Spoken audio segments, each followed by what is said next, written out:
Halo teman-teman semua, kembali kita berjumpa pada video kali ini.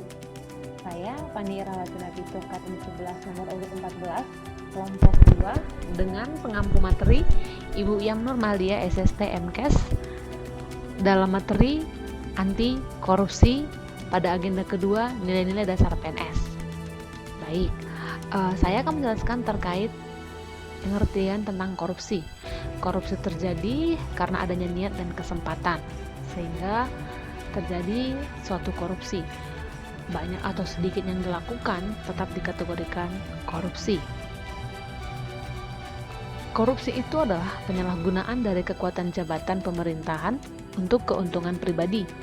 Begitu juga menurut Undang-Undang Nomor 20 Tahun 2001, Pasal 2 Ayat 1, korupsi itu setiap orang yang secara melawan hukum melakukan perbuatan memperkaya diri sendiri atau orang lain, atau korporasi dapat merugikan keuangan negara atau perekonomian negara. Dan kali ini saya akan menjelaskan penyebab terjadinya korupsi serta ciri-ciri dari korupsi. Penyebab terjadinya korupsi itu dikarenakan penegakan hukum yang tidak konsisten, penyalahgunaan kekuasaan, kemiskinan atau keserakahan, gagalnya pendidikan agama. Untuk ciri-ciri korupsi dilakukan lebih dari satu orang, berhubungan dengan kekuasaan, melanggar kaidah kejujuran dan norma hukum. Pada kali ini tampak di layar terkait peraturan undang-undang yang mengatur tentang korupsi. Begitu banyak, yaitu dari Undang-Undang Dasar 1945 Pasal 5 Ayat 1, Undang-Undang Hukum Pidana, Keputusan Pimpinan, dan masih berbagai banyak hukum lainnya. Jenis-jenis korupsi itu terdiri dari satu, kerugian keuangan negara, suap menyuap, dan pemerasan, perbuatan curang, gratifikasi, penggelapan dalam jabatan, benturan kepentingan dalam pengadaan. Itulah jenis-jenis tadi korupsi yang dapat kita lihat pada masa sekarang. Nah, untuk pengertian korupsi sudah kita ketahui, kita akan mempelajari pembahasan tentang anti korupsi supaya dapat mencegah korupsi tadi. Yang paling penting, kita harus menanamkan karakter kesadaran anti korupsi dengan 3 metode.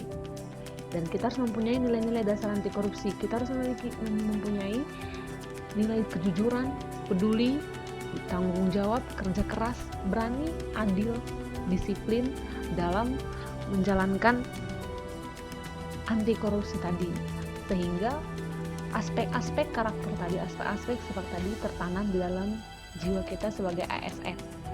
Dan dengan tertanamnya nilai-nilai dasar dari anti korupsi, maka akan terbangunlah sistem integritas yang dimana dimulai dari reforming kultur untuk mengubah orientasi dari perilaku korupsi yang membentuk kolusi baik perilaku, menanamkan di bawah sadar kita untuk perilaku yang baik, bisa integritas organisasi. Dan pada saat ini kita harus juga melakukan peningkatan terhadap diri kita, integritas kita, pengendalian gratifikasi. Kita harus juga melaporkan harta yang kita punya. Banyak hal yang dapat kita lakukan untuk menerapkan kesadaran anti korupsi. Sekian materi pembelajaran anti korupsi oleh saya, dan mohon maaf apabila banyak kekurangan dalam video ini. Saya mengucapkan terima kasih. Salam sehat untuk kita semua.